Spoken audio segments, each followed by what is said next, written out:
Oke, Shalom, selamat siang untuk kita semua. Di sini saya akan menjelaskan tentang praktikum 11 yaitu membuat aplikasi yang ada UI-nya.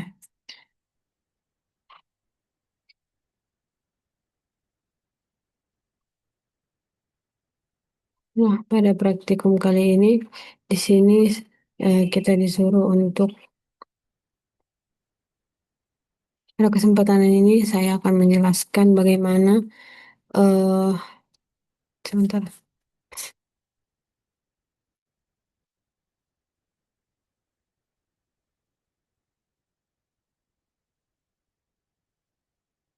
Di sini saya akan menjelaskan mengenai proyek yang saya buat yaitu mengenai membuat sebuah aplikasi cash flow.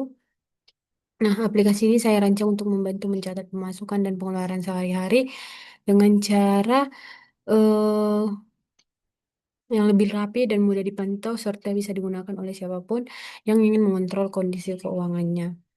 Namun tetap terstruktur. Nah, tujuan utama dari aplikasi ini adalah menyediakan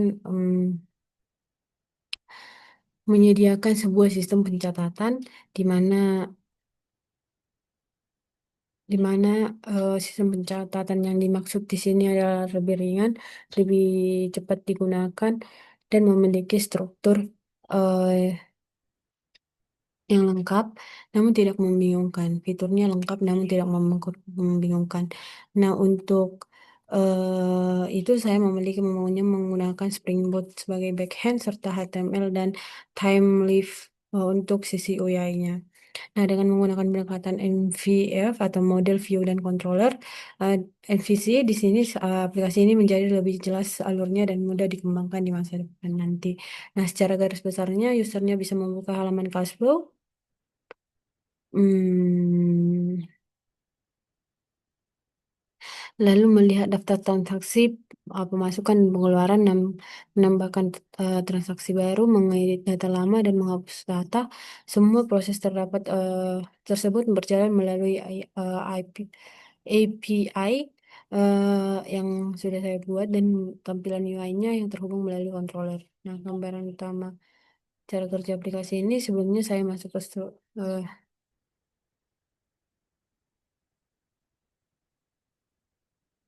nah, ini dia.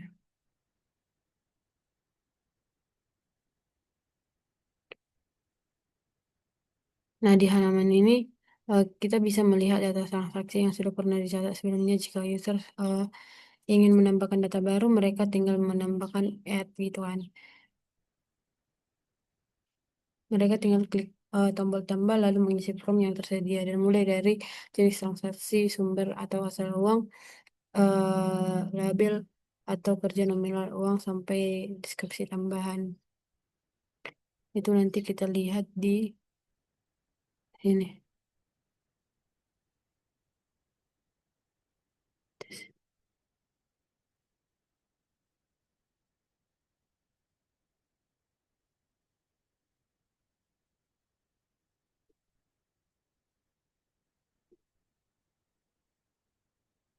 Nah, selanjutnya untuk itu, jika user ingin menambahkan, tinggal tambahkan lalu mengisi form yang tersedia. Nah, di sini ini strukturnya. Di sini kita dapat melihat strukturnya ya. Di sini kita dapat melihat strukturnya. Di sini ada config, controllers, config, controllers, dan lain sebagainya. Nah, pada di dalam main ini, dalam main app ini, kita dapat melihat strukturnya src, main, Java, ORG, Delcom, dan app. Nah, di sini ada beberapa pack yang penting dan masing-masing punya peran tertentu. Nah, di sini saya akan jelaskan satu persatu dalam folder config. Config ini merupakan sebuah pengaturan. Hmm, ini dia. Sebentar kita tutup dulu ini satu-satu.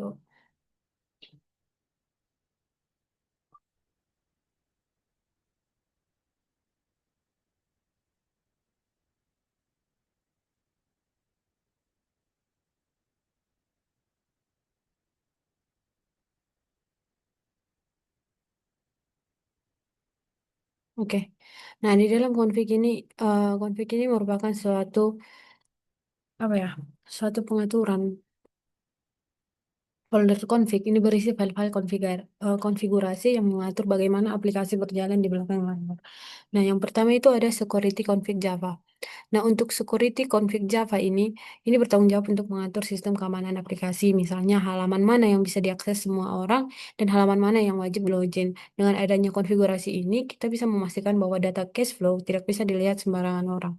Nah, selanjutnya NVC config Java.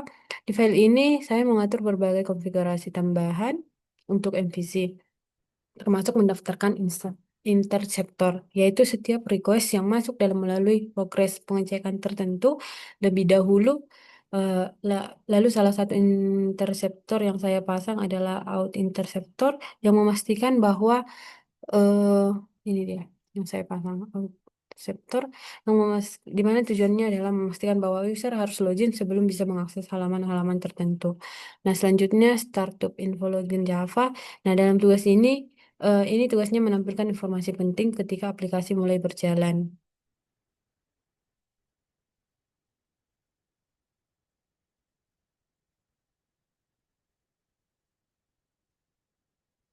Nah, selanjutnya itu eh, misalnya saat aplikasi berjalan di beberapa port, apakah live reload aktif atau tidak dan konteks path-nya yang digunakan. Informasi ini sangat membantu selama proses debugging. Nah, selanjutnya itu request loading Java. Nah, untuk ini adalah filter yang mencatat semua request yang datang ke server. Bedanya di log ini saya buat dengan dengan warna berbeda sesuai status kode. Nah, yang 200 itu untuk misalnya 400 ini untuk 500 ini untuk red, 400 untuk yellow, 200 ini untuk green. Gitu dia. Dengan warna seperti ini, error jadi mulai terlihat pada eh, terminalnya. Nah, selanjutnya itu out context Java. Nah, untuk out context Java file ini digunakan untuk menyimpan data user yang sedang login. Dengan adanya out context, eh, kita bisa mengambil data user dimanapun dalam aplikasi tanpa harus meneruskannya secara manual ke semua metode. Nah, selanjutnya itu eh, ada folder controllers, di mana ini adalah pengatur jalur request. Ini ya. Oke, untuk controllers ini, bentar. Di sini, ini tugasnya ada banyak, di mana saya membagi 4. Nah, untuk controllers API untuk eh, controllers API atau REST Flow API controllers. Ini berfungsi menangani semua request API seperti API cache flow di mana ini menambahkan transaksi. Kalau get itu mengambil daftar transaksi. Get API cache flow ID itu mengambil detail transaksi. Nah, untuk put itu memperbarui transaksi, delete itu menghapus transaksi. Nah, untuk controllers cache flow Java ini,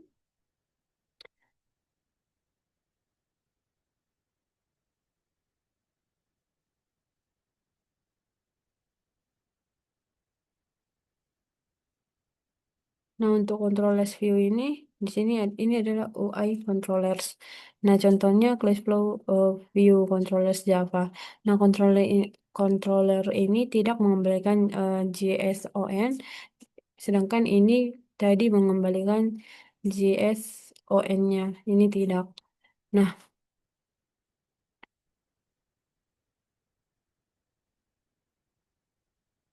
ini tidak mengembalikan JSON, tetapi mengembalikan file HTML menggunakan time-life.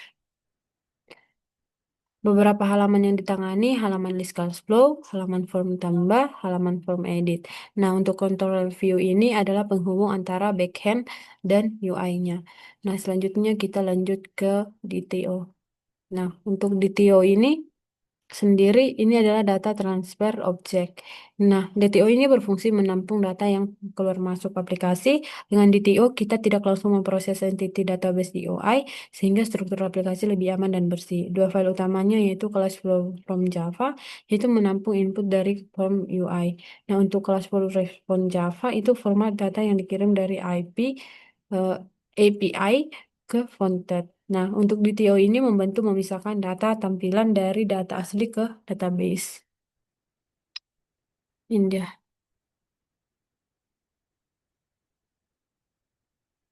Nah, selanjutnya itu kita masuk ke entities. Nah, untuk entities ini adalah struktur tabel database. Nah, di dalam entity ini adalah representasi dari tabel yang ada di store SQL. Nah, contoh entity utama itu adalah kelas Flow Java. Nah, untuk ini field yang ada di dalamnya itu ada ID, baru ada tipe, baru ada source, ada label, amount, deskripsi, create, create, dan update. Nah, entity ini adalah yang langsung berhubungan dengan database yang disimpan melalui repository, sehingga entity lain seperti user Java dan AutoCAN ini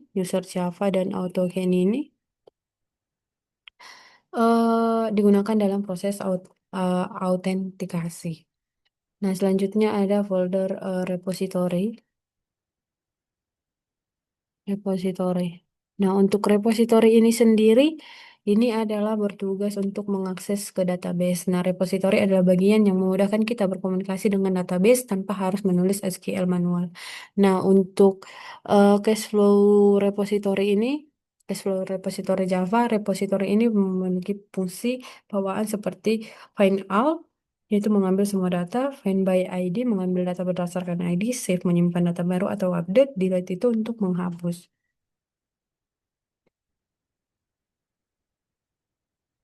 Menghapus data, search by label itu melakukan pencarian. Nah, dengan GPI, semua akses database jadi lebih mudah dan efisiensi. Nah, selanjutnya itu kita masuk ke service. Nah, untuk service ini merupakan logika bisnis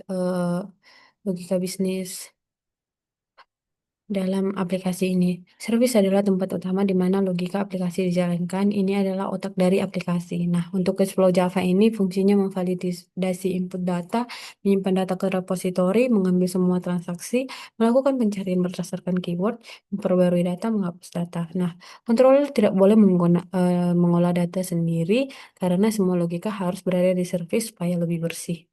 Nah, selanjutnya kita masuk ke file utils. Nah, untuk utils ini adalah helper class. Nah, folder uses berisi kelas pendukung seperti utilitas, JWT, formatter, tanggal, berbagai helper lainnya. Fungsi-fungsi sekecil ini membantu mengurangi duplikasi kode. Ya. Nah, selanjutnya kita masuk ke folder view. Nah, untuk folder view ini berisi, ini merupakan mapping UI-nya. Nah, untuk ini, Cashflow View ini ada Home View, To Do View, dan Out View. Nah, untuk kelas-kelas ini membuat Pimped UI lebih teratur sehingga controller tidak penuh. Nah, struktur template UT ini berada di dalam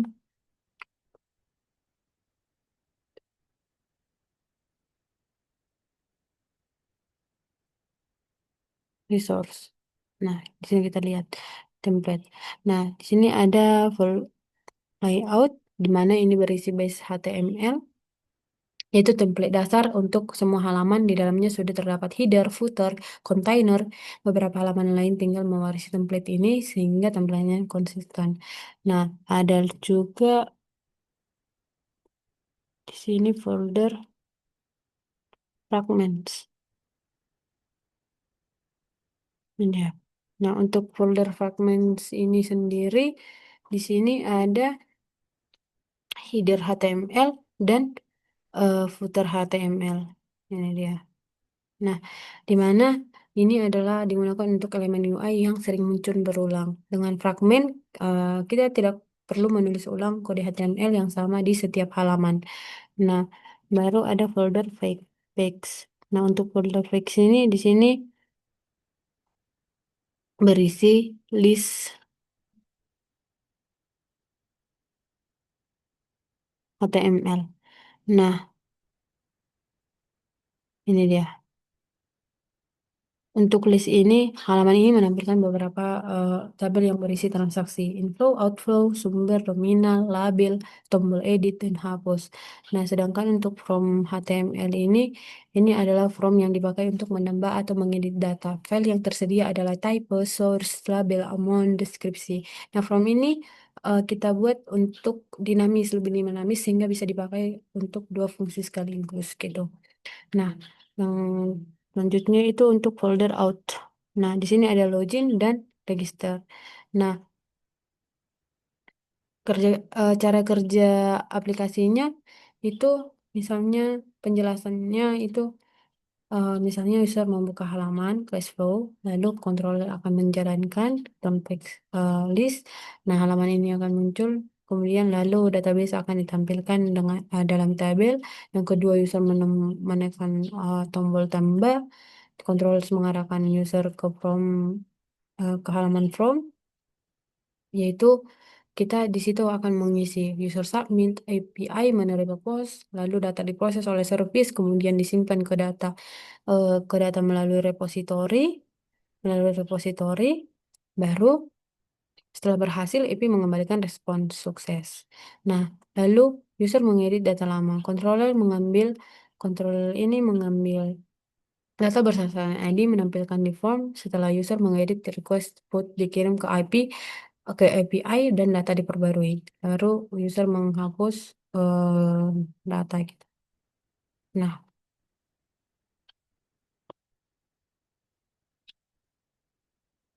untuk class flow API controller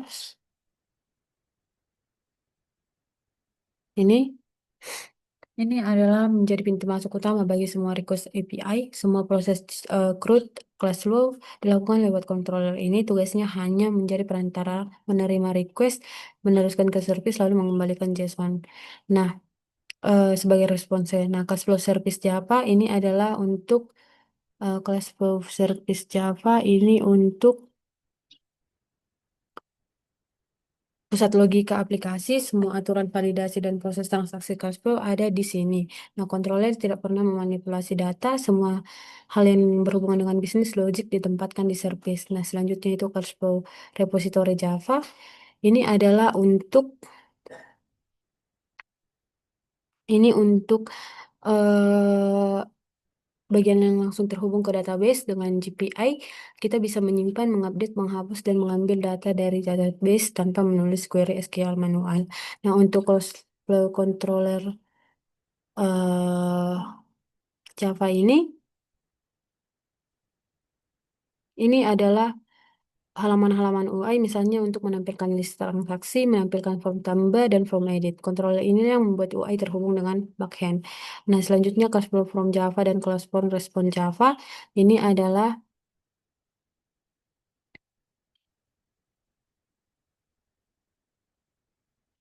itu untuk memindahkan data antara UI dan backend, from menerima input dari user, sedangkan respon mengirimkan data melalui IP. Sebentar, oke. Baru list HTML dan from HTML. Ini tadi untuk list dan HTML ini dia. Keduanya ini adalah halaman utama untuk menampilkan seluruh transaksi. Nah, from HTML untuk list itu adalah halaman utama untuk menampilkan seluruh transaksi. From itu untuk halaman menambah atau mengedit transaksi. Mungkin secara keseluruhan, aplikasi Closeflow yang saya buat ini dibangun dengan konsep MVC yang lengkap dan rapi, mulai dari controller, service, repository, entity, DTO, hingga template HTML. Semuanya memiliki peran masing-masing. Aplikasi ini sudah mampu mencatat pemasukan dan pengeluaran, menampilkan tabel data, melakukan pencarian, memperbarui transaksi, dan menghapus data yang tidak diperlukan. Dengan struktur seperti ini, aplikasi sangat mudah dan dikembangkan ke fitur-fitur berikutnya seperti grafik pemasukan, ekspor data ke Excel, atau integrasi aplikasi mode. Mungkin sekian yang bisa saya jelaskan mengenai presentasi kali ini. Mohon maaf jika ada kesalahan. Terima kasih.